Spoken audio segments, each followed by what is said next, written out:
Swiggity swooty, let's get that booty.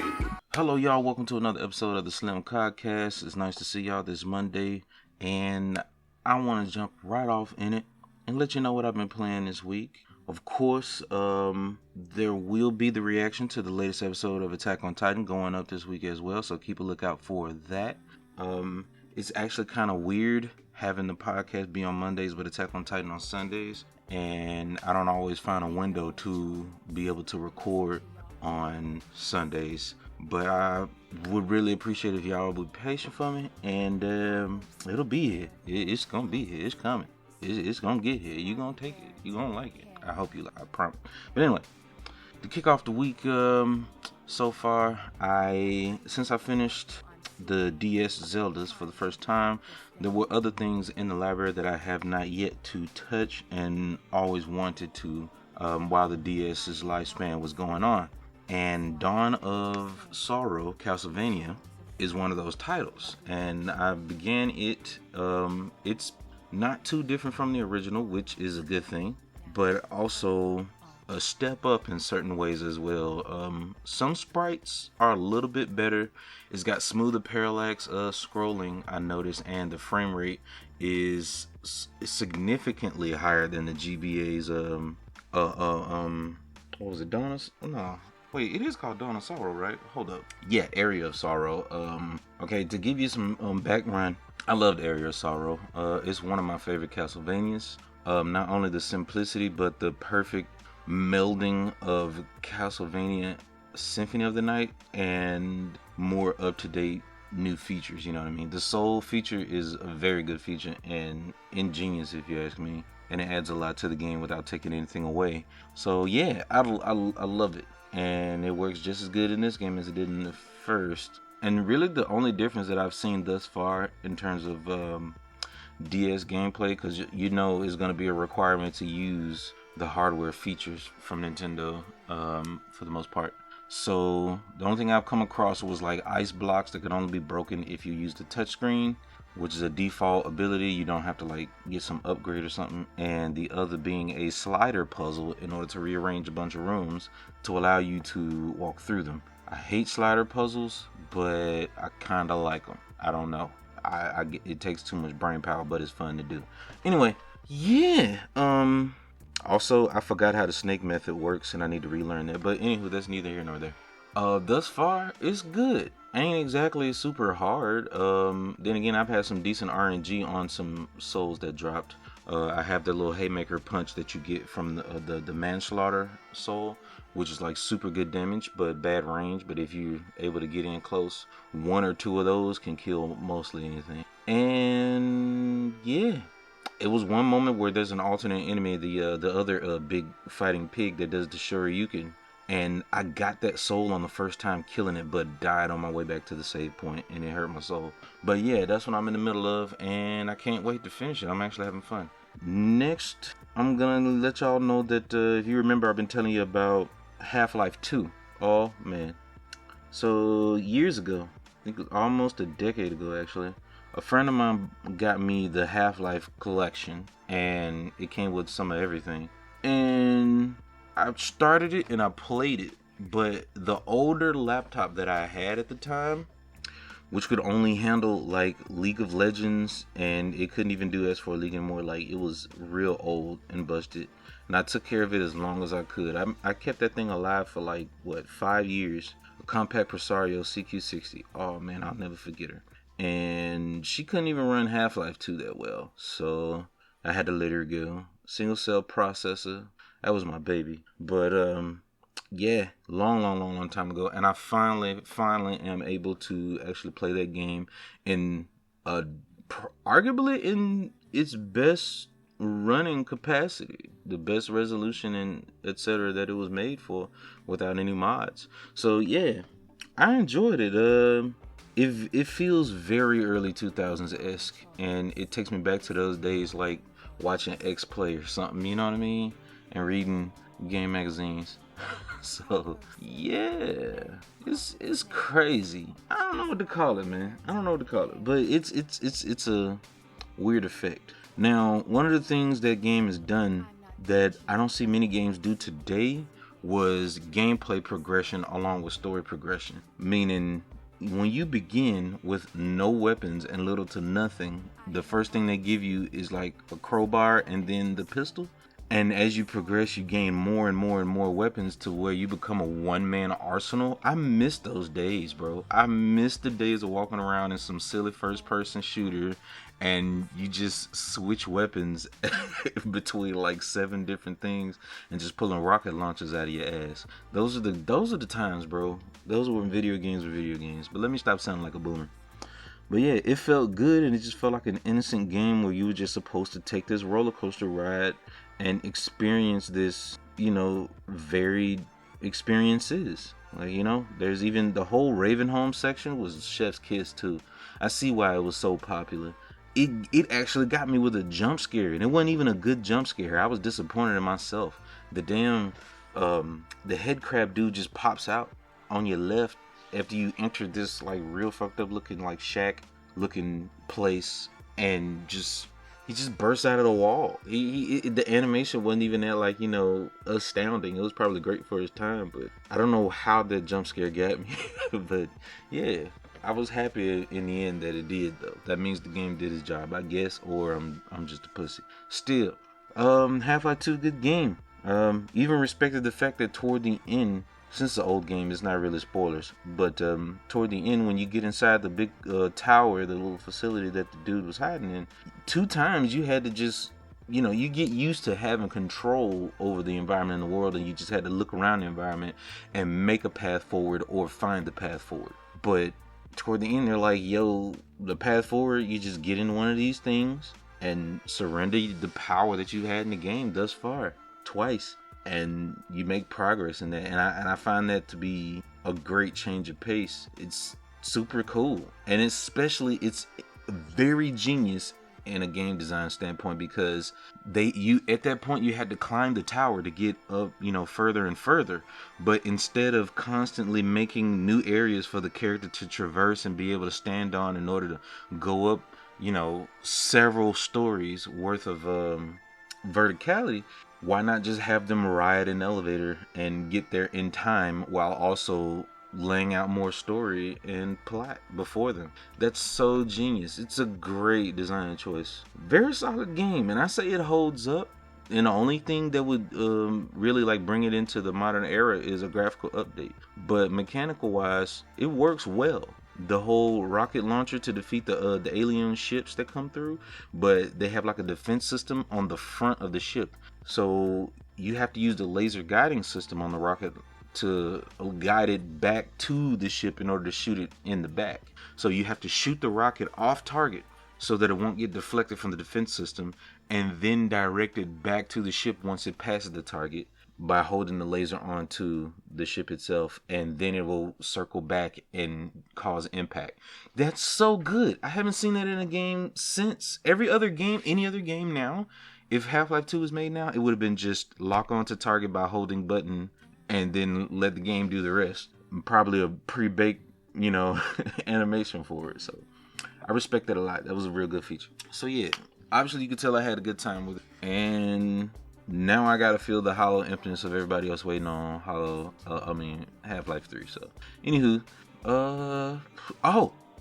I got into the Century Ashes of Ages or Age of Ashes beta, which was a pretty cool dogfight type of PvP game. It's like not dogfight like literal like animals, but dogfight more like Ace Combat, Star Fox 64, etc., where you literally go online and you fight other people in the air while flying around, but instead of in planes, you're flying on dragon. And each character that you use, or pilot rather, or would you call them pilot or dragon tamers or whatever, they have unique abilities and whatnot. I think it's about 3 so far, and the beta's pretty good. You get a choice between shooting homing fireballs if you stay on target, and holding for fire breath if you get close enough. And it's different power-ups around the map. You have to manage your I guess you could say your flight power. Basically, if you don't keep these 5 units of flight power, if you don't keep at least 1, you will go at a slower speed and you won't be able to fly as fast and easily get shot down. It's good. I find it good. But the only gripe, do not play it with mouse and keyboard. This was made for the controller. The mouse controls have it where you have to fly around, but in order to keep it balanced so you can't just do 180s in the air, they have to recenter your direction as you move the mouse. So say you want to move to the right. Say you want to turn right. You need to make like a 180 degree turn. All right. You move your mouse to the right, and then you have to pick it up because it recentered, and then move your mouse to the right again and to the right again and over and over and over. And that's terrible. But if you put in a controller, it's a whole different game. It's beautiful then. So yeah, it works like that. And they probably won't be able to fix that on PC, to be honest, because the mouse just breaks the entire thing. The whole point of your movement and where you're looking is also your aiming reticle. So you don't want people to just cheese it like that on people. And plus, there's special animations for the movement and flight of the dragon to where if you're turning, it would look very ugly presentation-wise if they just snap and did a 180 and went the opposite direction. That's not how flight works. So yeah, good game. And if you haven't joined the beta, if it's not too late, I would highly recommend you try it out or keep it on your radar if you like those types of games. It takes me back to the Star Fox days, and it's arcadey, so it's not like super serious esports. It's just fun. Anywho, that's what I've been playing this week. So I guess we'll take this time to go ahead and jump into the news. And first thing on the docket, we have Kotaku.com reporting on Capcom employees have to work at office after a cyber attack, which has employees feeling a bit uneasy and a bit filled with anxiety. Here's a quote, because they say that they forced the employees to go back, which arguably is kind of true, but they kind of had to. They really had no choice. After you have a security breach of this magnitude, they had 1 terabyte of employee and customer data stolen from a cyber attack. Like, you have to go in and do something to protect your network and your information. That's your entire business and the trustworthiness of your business. Like, this information is what customers trust Capcom with. So most likely though, cyber attacks like this with type of information, the biggest thing that the worst that could come from it is the reason people do these types of cyber attacks. The information won't be used by the attacker, so to speak. Most of the time, usually they're going to use that information and sell it to like an ad agency under the table, or some like telemarketing company or a marketing company in general, so they can use that information in order to market to people who would have similar taste or buying habits. And that's how we end up with phone calls about car insurance that we don't have every month with some automated telemarketer. Everybody gets those phone calls. I'm sure everybody I know, I'm sure my stepfather gets those phone calls. Like, I've been getting those phone calls, and they'll just suddenly just say, okay, we wanted to call you about your vehicle's insurance claim or whatever. That's why. Okay, companies sell you information. Information of people is the most valuable thing right now, because it gives them information on how your buying habits or your recent purchases through Amazon, your recent Google searches, etc., so that they can know how to target you and give you the right ads that you may more likely to click on. So yeah, I wouldn't be too worried on our side, but yeah, this is expected, and I feel bad for those workers having to be forced to go in office just because of it. But that's how it is. It's sad that it happened, but if they don't do that, then they may not have a Capcom anymore, depending on how that information that they've lost is used. So yeah, it's a shame. Here's a quote here. An email sent to developers reportedly stating the following: We are abandoning the remote network for the time being, and it was decided there is no choice but to come to work. And yeah, that's pretty much the most of it. But there's been an update on March 12th. Capcom has replied to Kotaku's questions regarding the status of the company union, etc., etc. While there are none currently active within the company, employees are free to form labor unions. Capcom strictly observes all relevant laws and regulations regarding employees forming labor unions. Capcom is committed to strictly observing all laws and regulations while furthering a working environment that prioritizes employee health, safety, and peace of mind. Capcom strives to promote a workplace environment with the utmost consideration given to the health and safety of employees. We have implemented both staggered work hours and telecommuting to the greatest extent possible, while carrying out best practices to prevent the spread of COVID-19, including social distancing at the office, checking employees' temperatures upon entry to the office, and providing masks to all employees. So, yeah, to sum this up, basically they're going to take the necessary measures in order to make sure that the employees are safe at the best of their ability, I suppose. But that's what they say. So, yeah, there's a lot to say and there's a lot to take from that. But I just like to, when I report on these articles, I just tell it how it is and make sure that it is what it is when I tell it, you know. There's no use in, I guess you could say, wax philosophical and etc. So anyway, next over on Great White and Co.com, I don't know how to feel about the name of that site. I ain't been here too much, but anyway, Bethesda is officially a part of Xbox now, and they have acquired Alpha Dog Games, Arkane Studios, the people who make Dishonored and Prey, Bethesda Softworks under over Elder Scrolls and Fallout, id Software, the people who make Doom.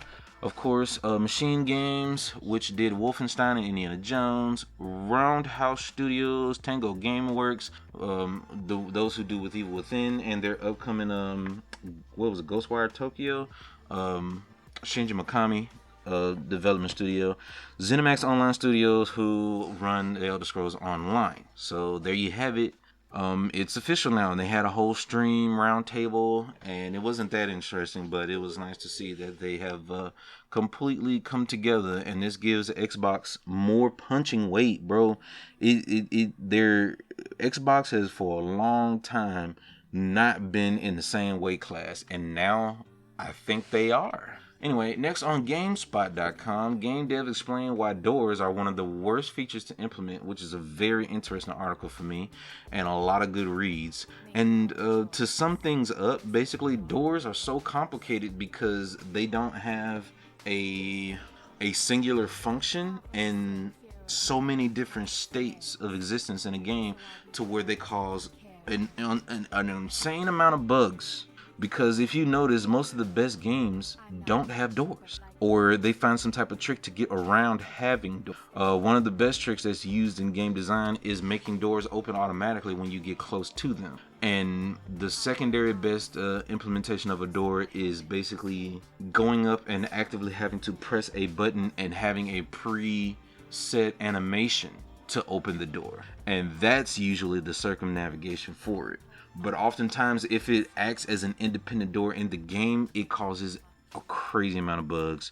Not only does the door have to be in the state of being closed, but also locked. And you have the state of being unlocked, but still closed, then the state of being open and unlocked. Now, this doesn't sound too bad, but in terms of code being so delicate and a pain in the ass, those states can just cross wires whenever they want, especially if the whatever file that's used to check or flags used to check for the door's status can sometimes be over compressed or just not well readable when transferred to a disk, and it can cause some bugs and issues. So I mean, bro, and this is just me talking surface level now, okay? I'm not like, a real deep coder, that's not really my profession or my expertise.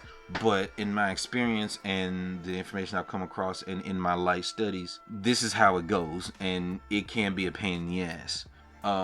If you notice, Assassin's Creed has huge sprawling maps, but oftentimes never a single door. If ever a door is present, it's either already open or 9 times out of 10 you enter a building through a window, and you don't really notice it unless you look for it. It's one of those things of game design that's just that uncanny thing that we accept in order to suspend disbelief, and there's nothing wrong with that because you don't really miss anything. Just having a working door doesn't really add anything to a game. The only way that it could is if there's a door that literally makes a pivotal point in gameplay or storytelling. So yeah. And for those of you out there saying, well, The Last of Us and this game and that game I know had doors, and yes, they did, but they often function in a very specific way. Say, for instance, Metal Gear Solid 2 had doors galore, but the majority of them opened either automatically or using a preset animation with the player interacting by pressing a button, and that's it. And even then, take into account Metroid Prime doors. You shoot them, they open. They literally have 3 states: open, closed, and locked. These states are differentiated very easily because the abilities that the character has dictate if the door can be opened or not. So they made the door system independently and then set them out in the entire game, if not it being an integral part of the game, really, I would argue, because the Metroidvania part of design is exploration. So they had to make sure that the doors were one of the key features to get right. And they also mentioned in the article that there have been people in development teams who have spent months on end literally only working on the doors in the game. That's how cumbersome this feature is. So yeah, I find that very interesting, and you can hear me talk about it so much.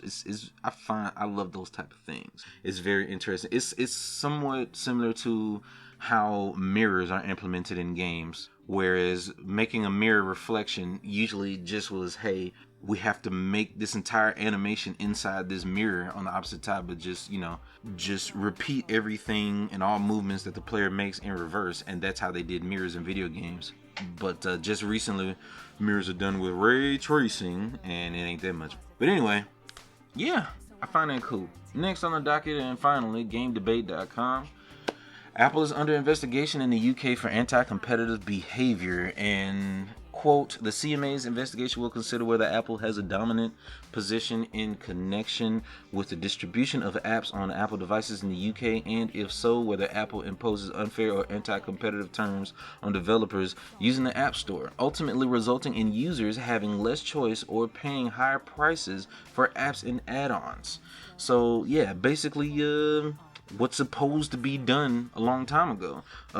Once big tech started blowing up with smartphones and Wi-Fi just started getting better and better, and mobile data, bandwidth getting better, it's just been an overlook in terms of business ethics when it came to it. And you can't tell me, I don't know, alright, I ain't the smartest guy in the world, but if you don't think that the Apple Store and the Google Play Store is not some form of monopoly, then I don't know what to tell you. And they kind of straddle the fence on the definition in the eyes of people, because their perception of it is they're not really being a monopoly because you can make your own apps and put them on the store. But bro, you still don't have an option. The OS that they developed for, I guess you can argue the difference. The iOS is literally a specific OS and is private and made by these people in a sense. That's what Apple made as their OS. But Android is more open source and free market. And if you can develop for the OS itself, you should not have to forcibly distribute it through Google Play. Albeit it serves its purpose in order to regulate apps and make sure that they don't, people aren't making viruses and intrusive apps and whatnot. But we can't even use that argument to play devil's advocate, because there's been trash apps that's come through before that has compromised people's security. So what can you do? Anyway, next quote. This is only the beginning of the investigation, and no decision has yet been made on whether Apple is breaking the law, said the CMA. Chief executive of the CMA, Andrea Coselli, further stated that their ongoing examinations into other digital markets has already uncovered some worrying trends. Looks like things were sweet. It was like the Wild West of the digital world at the time. Many of us use apps every day, to check the weather, play a game, or order a takeaway. Takeout? This was written overseas, said Coselli. Oh yeah, makes sense. Anyway, so complaints that Apple is using its market position to set terms which are unfair or may restrict competition and choice, potentially causing customers to lose out when buying and using apps, warrant careful scrutiny. So yeah, Ain't much else to be said about that. It's something that should have been happening. So anyway, yeah, that's everything we got on the docket. Like I said, keep on the lookout for more content. We still got Sunset Overdrive to stream and finish that up, and hopefully, the next game we will stream and do a complete playthrough of is Final Fantasy IX. Good. So, for those out there listening, your little, propaganda worked very well, and I'm gonna be playing some Final Fantasy. For others out there listening, we're gonna jump on that Jujutsu Kaisen train, bro. I'm tired of seeing the hype and not knowing what it's about. So that's gonna be next. I'm sorry about Mob Psycho. I really wanted to jump into that, but that ongoing anime, y'all, and we got a small YouTube channel. We got to be trendy so people are willing to click, and that's a compromise that's not at the price of my integrity, I guess. We ain't sold out yet. So anyway, go ahead and let me know in the comments what you would like me to watch or play or review or do a deep dive on or stream, and let me know what you would like to see on the channel. Please, I read the comments. I do take these considerations, and when people recommend me stuff, I do try it out. Okay, it's the reason why I've been playing nothing but games that I usually don't touch and end up finding some great games because of it. So, and I hate the idea of me missing out on a good game just because I didn't give it a chance. So without further ado, go ahead, if you could, give me a like and a subscribe if you want to see some more and help me with the algorithm. And always remember the channel motto: intentions are the most important, actions ain't nothing but loud, and words don't mean a damn thing. Y'all take care of yourselves, and peace.